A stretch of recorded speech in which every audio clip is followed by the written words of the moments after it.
काजल जी उत्तराखंड से।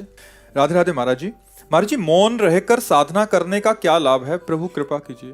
बहुत कृपा होती है। जो मौन रहते हैं तो सबसे पहली बात तो ये होती है कि हमसे कड़वा वचन नहीं निकलता। दूसरी बात होती है हम किसी की निंदा नहीं करते। तीसरी बात, नाम जप में ज्यादा सहयोग मिलता है। जैसे हम आपसे बात कर रहे हैं तो अपने स्वभाववश हम नाम का धीमे धीमे से चिंतन भी कर रहे हैं, लेकिन स्पष्ट नाम जप नहीं हो रहा। इस समय स्पष्ट नाम जप नहीं हो रहा। हम स्वभाववश बार बार बीच में राधा राधा लाते हैं, बार बार लाते हैं, पर वो आनंद जो तैल धारावत होना चाहिए वो नहीं हो रहा, क्योंकि हम बातचीत कर रहे हैं। अब चल पड़ा, मौन हो जाए तो एक धारा बनती, एक तैल धारावत नाम जप का। और मौन है तो हम किसी की निंदा नहीं करते, किसी से कटु भाषण नहीं करते, बहुत बोलने का अवसर नहीं होता। बहुत प्रकार से हम बच जाते हैं। मौन होकर के भजन में बड़ी वृद्धि होती है। हमें लगता है कि 24 घंटे में अगर बराबर मौन रहने को न मिले तो 1-2 घंटे का अभ्यास जागृत में तो कर ही लेना चाहिए। सोने में तो सब मौन रहते हैं, नींद में तो सब मौन रहते हैं, लेकिन जागृत में 1-2 घंटे मौन का अभ्यास होना चाहिए। और वो अभ्यास प्रयोग करो जब कोई तुमसे गुस्सा कर रहा हो, तब तुम मौन जरूर धारण कर लो। थोड़ी देर के लिए, 5 मिनट के लिए ही धारण कर लो। जब कहीं लड़ाई होने का अवसर हो, कोई क्रोध कर रहा हो, कोई तुम्हें गाली दे रहा हो, उस समय तुम सोचो मैं मौन हूं, और 5 मिनट के लिए मौन हो जाओ। बड़ी बड़ी समस्या से बच जाओगे। मौन बहुत लाभदायक है। मौन वाणी का एक तप है और ये करना अत्यंत आवश्यक है। इससे बहुत लाभ मिलता है। अगर ज्यादा समय न मिले तो 24 घंटे में 1-2 घंटे के लिए तो मौन हो ही जाना चाहिए। आलोक जी। राधे राधे महाराज जी। गुरुदेव, क्या सभी को, जिनको भी भगवत साक्षात्कार होता है, वो चिदानंद स्वरूप एक ही होता है, या जो जैसा चिंतन करता है वैसा ही जो स्वरूप जैसा चिंतन करता है, जो जैसा चिंतन करता है। जैसे भक्ति मार्ग में शांत भाव तो सबका समान ही होता है, पर दास्य भाव में अंतर आ जाता है। प्रभु मेरे स्वामी और मैं प्रभु का दास। फिर सखा भाव में और अंतर आ जाता है। प्रभु मेरे दोस्त यार, मैं उनका दोस्त। सखा भाव दास्य भाव से ऊंचा है, क्योंकि इसमें प्रेम खुल करके है। दास्य भाव में संकोच रहता है। स्वामी की सेवा भी करना है तो आदेश का इंतजार होता है, लेकिन सखा भाव में खुल करके है। वो मेरा यार है, वो मेरा दोस्त है। जैसे अर्जुन जी और भगवान जी कैसे विनोद करते थे, कैसे एक ही साथ। तो सख्य भाव में जब वो सिद्ध होगा तो अपने को सखा रूप देखेगा। भगवान का मैं नित्य सखा हो और भगवान का सानिध्य मिलेगा। और वात्सल्य भाव, भगवान मेरे बेटा है। जैसे नंद यशोदा, देवकी वसुदेव, और भी वहाँ भागवत जन हुए जिन्होंने भगवान को अपने पुत्र रूप में, आज भी भगवान को बेटे के रूप में हजारों भक्त आराधना करते। लड्डू गोपाल को मेरे लाला मेरे गोपाल। भगवान उस भाव को जब स्वीकार करेंगे तो अपने को माता पिता के रूप में देखेंगे, भगवान को अपने लाला के रूप में देखेंगे। कांता भाव, भगवान मेरे प्रीतम प्यारे हैं, मेरे पति हैं। तो वो जब भाव प्राप्त करेगी तो अपने को देखेगी 16 वर्ष की एक सुंदरी और प्रीतम श्री कृष्ण को लुभायमान करती हुई वो उनकी सेवा में लगी हुई है। फिर सहचरी भाव, जब सहचरी भाव देखेगी तो प्रियालाल के समीप वो अपने को सहचरी के रूप में देखेगी। तो ये भाव देश का जो चिंतन हम जैसा करते हैं गुरु प्रताप से, हम वैसे भाव को प्राप्त होते हैं और बड़ा आनंद रहता है भाव देश में। बड़ा, अब एक दिन गोविंद स्वामी अष्ट सखाओं में है, वल्लभाचार्य जी के संप्रदाय में जो पुष्टि मार्ग है उसमें गोविंद स्वामी सखा भाव के, और ठाकुर वो नित्य सखा भाव को प्राप्त हो चुके थे। तो ठाकुर जी उनके कांधे में बैठे गिरिराज जी की तलहटी में विचरण कर रहे थे। सखा भाव है, दोस्त है। तो एक दिन देखा कि वैष्णव जनों ने कि गोविंद स्वामी खड़े खड़े लघु शंका कर रहे हैं गिरिराज जी की तलहटी में। तो जाके शिकायत की आचार्य चरण से, विठलनाथ गोस्वामी जी से शिकायत की कि जय जय, इतने वयोवृद्ध वैष्णव होकर अगर ऐसा अपवित्र आचरण करेंगे तो क्या लोगों पर प्रभाव पड़ेगा। वो गिरिराज जी की तलहटी में खड़े होकर लघु शंका कर रहे थे। गिरिराज जी की तलहटी में लघु शंका थोड़ी की जाती है, और खड़े होकर थोड़ी लघु शंका कर, ये तो वैष्णव धर्म के विरुद्ध है। बुलाया, कहा गोविंद स्वामी आप खड़े होकर लोग शंका क्यों कर रहे थे? तो बोले इसलिए कि हमारे कांधे पे बैठा हुआ था और ये कह रहा था कि जैसे घोड़ा लोग शंका करता है वैसे करो, तो अब क्या करें, हमारे कांधे पे बैठा था वैसे। ये मतलब इतने हास्य इतने आनंद का विषय, भगवान कांधे पे बैठे उनका उत्तर हमें लोग शंका करना। बोले इस समय तुम हमारे घोड़ा बने हो, जैसे घोड़ा लोग शंका करता है वैसे करो, अब हम नहीं उतर। तो सखा भाव में एक समानता रहती है, दास्य भाव में प्रभु मेरे स्वामी मैं सेवक, वात्सल्य भाव में प्रभु के प्रति अत्यंत दुलार, कांता भाव में प्रभु मेरे प्रीतम, और सहचरी भाव में प्रिया प्रीतम हमारे स्वामी और हम उनकी सेविका, हम उनकी दासी जो आठों पहर उनकी परिचर्या में लगी। तो अलग अलग चीज, लेकिन ज्ञान मार्ग में एक ही है मोक्ष प्राप्ति, भक्ति मार्ग में भाव देह की प्राप्ति करके अपने इष्ट की सेवा में जाना। समझ पा रहे हैं?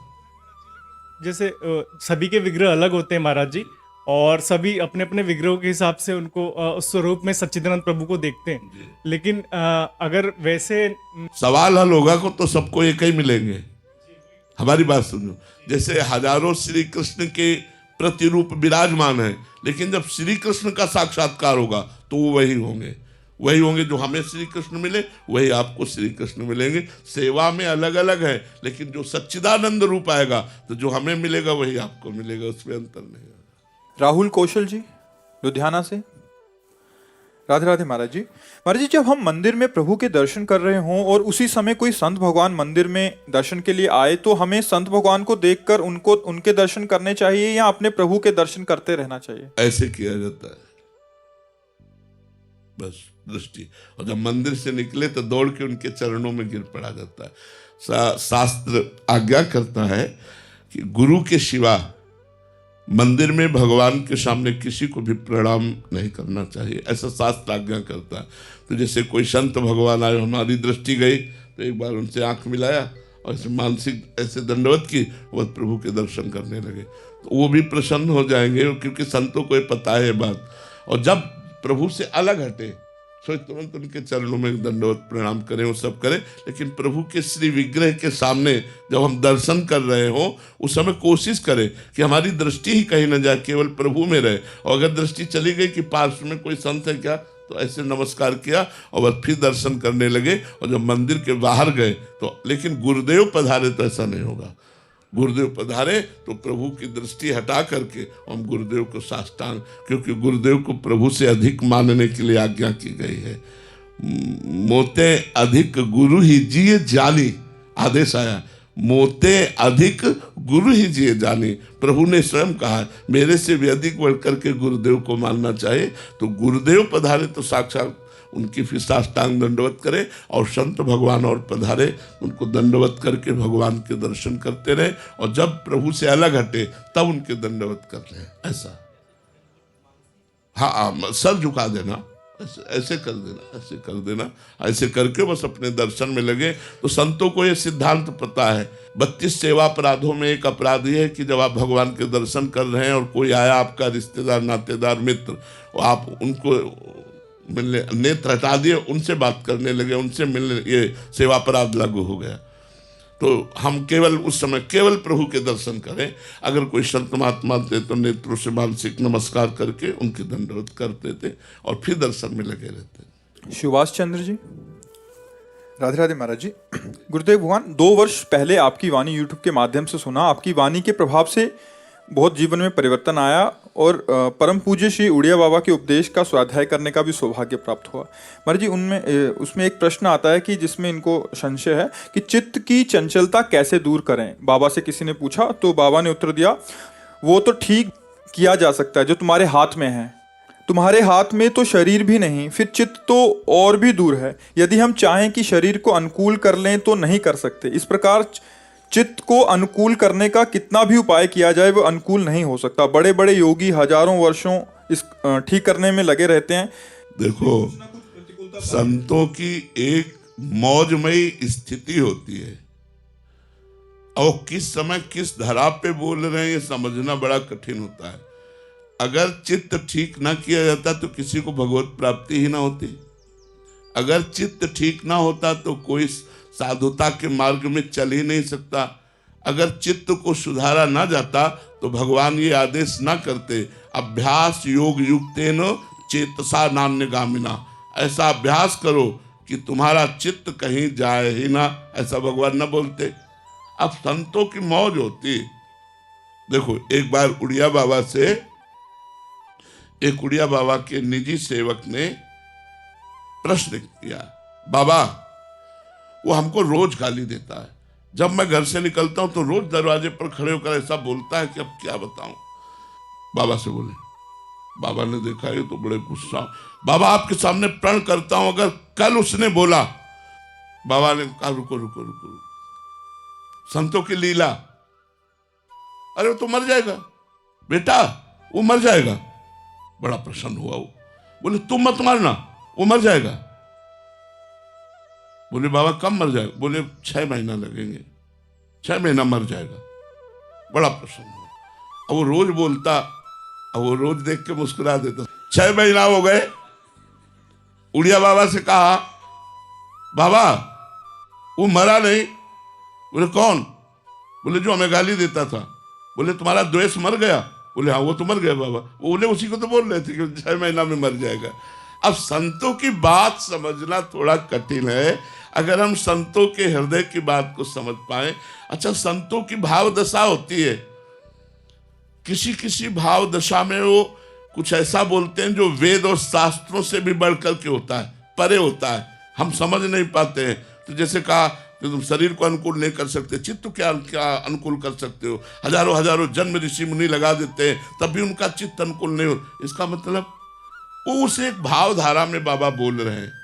अगर चित्त को सुधारा न जा सकता तो कोई चित्तचोर को प्राप्त ही न कर पाता। अगर चित्त को सुधारा न जा सकता तो ये साधना वर्णन ही ना होती। भगवान स्वयं आदेश करते हैं, अभ्यास योग युक्तेन चेतसा नान्यगामिना अनन्यश्चिन्तयन्तो माम अनन्य चेता सततम। भगवान आदेश करते, अगर सुधारा न जा सकता तो भगवान आदेश क्यों करते हैं? इसका मतलब सुधारा जा सकता है, आप प्रयासरत रहिए। महापुरुष किस दशा में बोल रहे हैं ये कुछ पता नहीं। मतलब आप सच्ची मानो संत महापुरुषों की बातों को समझ पाना बड़ा कठिन है। इसीलिए सिद्ध पुरुषों की सेवा की जाती है, उनकी कृपा प्रसाद से उनकी बातें समझ में आती। नहीं कभी कभी ऐसी बातें बोलते हैं जो इस लोक से परे की बातें बोलते हैं। तो बाबा की बात असत्य नहीं है, वो बाबा किस भावधारा में बोल रहे हैं, लेकिन चित्त को सुधारा जा सकता है, ये पक्की बात है। अगर न सुधरता तो किसी भी पापी को भगवत प्राप्ति ना होती। समझ पा रहे आप? किंजल जी कनाडा से। राधे राधे महाराज जी। महाराज जी, हम विदेश में रहते हैं और आपकी कृपा से आपके बताए मार्ग पर चलने का प्रयास भी कर रहे हैं। महाराज जी, हमें समझना चाहते हैं कि प्रारब्ध कर्म और क्रियामान कर्म में क्या अंतर है? क्या हमारे वर्तमान के कर्म क्रियामान कर्म प्रारब्ध पर असर डालते हैं? प्रारब्ध कर्म वो होता है जो हमारे शरीर के रचने के समय रच गया है। उसमें 2 प्रारब्ध कर्म होते हैं, एक शुभ होता है, एक अशुभ होता है। जो शुभ होता है वो सुख प्रदान करता है, जो अशुभ होता है वो दुख प्रदान करता है। जो शुभ होता है वो सफलता दिलाता है वर्तमान में, जो अशुभ होता है वो असफलता दिलाता है वर्तमान में। अब जो हम वर्तमान में जैसे व्यापार है, पढ़ाई है, नौकरी, जिसके लिए भी हम प्रयास कर रहे हैं लेकिन हम असफल हो रहे हैं, ये प्रारब्ध भोग है। आपने बहुत प्रयास किया पढ़ाई में लेकिन आप फेल हो गए। आपने खेल में बहुत प्रयास किया, दूसरा कम प्रयास वाला निकल गया लेकिन आप फेल हो गए, ये आपका प्रारब्ध भोग है। अगर क्रियमाण आपका बराबर, आप निराश ना हो तो आप पास हो जाएंगे।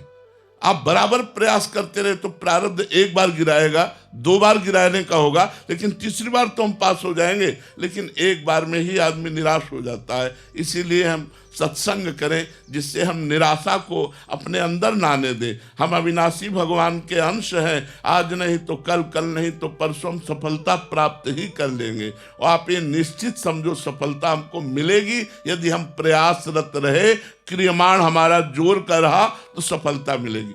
एक महात्मा नए साधक साधना में भगवत प्राप्ति के लिए निकले।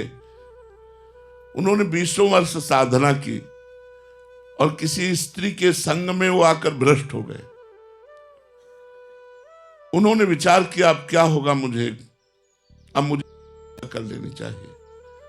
वो जंगल में आने के लिए एक पेड़ के नीचे बैठे, विचार करने लगे क्या करने से भगवत प्राप्ति हो जाएगी। अब वो इसी संशय के झूले में झूल रहे थे कि अचानक दृष्टि पड़ी एक चींटे पर। वो चींटा पेड़ में चढ़ रहा था, चढ़ने की कोशिश करता, फिर गिर जाता, फिर चढ़ रहा था, फिर गिर जाता, फिर चढ़ रहा था, फिर गिर जाता, फिर देखा वो धीरे से चढ़ गया। उन्होंने कहा ये भगवान ने मुझे शिक्षा दी, मैं परमार्थ की चढ़ाई पर चढ़ रहा था, गिर गया, अब मुझे फिर प्रयास करना चाहिए। और वो प्रयास किए और भगवत प्राप्त हो गए। तो हम कभी असफलता में निराश न हो जाएं, उदास ना हो जाएं, हम भगवान का भरोसा रखें और अपना जो क्रियमाण है उसे और तीव्र करें और हम आगे निकल जाएं, हम सफलता प्राप्त कर लें। इसलिए हमें निराश नहीं होना। किसका प्रश्न था, आप समझ पाए? तरुण स्वामी जी। राधे राधे महाराज जी। महाराज जी, कभी कभी खुद पर संदेह होता है कि मेरी शरणागति अपने गुरुदेव और इष्ट के प्रति पूर्ण रूप से है भी है। खुद पर संदेह हो जाए तो कोई बात नहीं, लेकिन गुरु के द्वारा कराई हुई शरणागति पर तो संदेह नहीं होना चाहिए। हम तो संदेह युक्त ही हैं, पता नहीं कहाँ खड़े हो जाए, क्या पकड़ लें, क्या छोड़ दें, क्या कर बैठे, अज्ञानी बालक की तरह हम हैं। लेकिन हमारे गुरुदेव ने हमको प्रियालाल की शरणागति दिलाई है, इस पर तो मुझे दृढ़ विश्वास होना चाहिए कि हमारी तो कच्ची लेकिन गुरुदेव की तो पक्की। गुरुदेव ने जो प्रियालाल की शरणागति दिलाई वो तो पक्की है, हम तो कच्चे हैं, लेकिन हमारे गुरुदेव ने जो शरणागति दिलाई वो परिपक्व है। इस बात पर संशय नहीं होना चाहिए। अपने पर संशय हो जाना चाहिए, लेकिन अपने गुरुदेव की कृपा पर, उनके द्वारा दिलाई गई शरणागति पर, उनके द्वारा दिए हुए नाम मंत्र पर कभी संदेह नहीं होना चाहिए। तेजपाल जी हरियाणा से। राधे राधे महाराज जी। गुरुदेव भगवान, आपने एक बार बताया था कि जिन शिष्यों के भाग्य में गुरु सानिध्य नहीं होता तो उनके लिए आज्ञा सम न सुसाहिब सेवा। गुरुदेव भगवान, क्या एक समय बाद भजन बल से हम भी अंतर्मन से गुरुदेव से जुड़ सकते हैं? हाँ, प्रश्न उत्तर कर सकते हैं। हमें तो कई ऐसी आज्ञाएं हुई गुरुदेव की जो अप्रकट में आज्ञा हुई और प्रकट में उसको पुष्ट किया। अप्रकट में आज्ञा हुई। एक बार मानसिक स्थिति कभी कभी ऐसी हो जाती है कि साधक जो है वो परेशान हो जाता है। ये 27 वर्ष पहले की बात होगी। तो जैसे आकाश में ऊंचाई पर फल है और हमारी छलांग वहां तक पहुंच ही नहीं रही है और ऊपर से पैर हमारे टूट रहे हैं, दर्द कर रहे हैं, अब क्या करें, कैसे छलांग मारे, वो तो बहुत ऊंचा है, किडनी फेल हो है, परमार्थ की ऊंचाई पर चढ़ने के लिए दिव्य साधना चाहिए, वो नहीं सकते, कैसे क्या करूं, बहुत एकदम। तो एक तमाल के वृक्ष के नीचे हम लेट गए, दिन का समय था, तो हमने स्वप्न में देखा गुरुदेव आए, लकुट कमंडल हाथ में जैसे उनका स्वभाव है, गए खड़ा हो, खड़े हो, बोले एक बात मेरी पकड़, ये हम आज बता रहे हैं, आज तक बताया नहीं, मेरी एक बात पकड़, ब्रज 84 कोस की सीमा का कभी उल्लंघन न करना और ब्रजवासी और ब्रजरज इन पर श्रद्धा रखना, सब काम हो जाएगा। और जब हम शाम के गुरुदेव के पास गए तो मुस्कुराकर प्रसन्न मुद्रा में बैठे थे, प्रणाम किया। हम कहा महाराज जी जो आदेश किया उसका पालन करने की सामर्थ्य आप जीवन भर हमें दे, जिससे ब्रज वास न छूटे, ब्रजवासियों के चरणों की कभी अश्रद्धा न हो और ब्रजरज का सदैव सेवन हो। बोले जब पालन करोगे तो सामर्थ्य भी वही दे देंगे जो पालन करने की आज्ञा की है। तो संत महापुरुषों से जब हम अपनापन कर लेते हैं तो वो स्वप्न में आकर हमें आदेश दे जाते हैं। हमारा प्रश्न हुआ कि वो उत्तर कहीं न कहीं से हमें दे देंगे, या तो कोई वाणी खुल जाएगी ऐसी, उसमें उत्तर मिल जाएगा, या हृदय में स्फुरणा हो जाएगी, या किसी संत के मुख से वही बात निकलेगी जो हमारा उत्तर परिपक्व हो जाएगा। हमें चाहिए हम मन वचन कर्म से अपने गुरुदेव को समर्पित रहें, तो हमारा सारा भाव गुरुदेव समझते, क्योंकि गुरुदेव किसी व्यक्ति का नाम नहीं है, गुरुदेव तत्व है। तत्व स्वरूप गुरुदेव ने कृपा करके मेरे जैसा मनुष्य शरीर धारण करके मेरे कल्याण के लिए उन्होंने वो रूप धारण किया। बंदो गुरुपद कंज कृपा सिंधु नर रूप हरि महामोहतम पुंज जासु बचन रवि कर निकल। तो आप समझ पा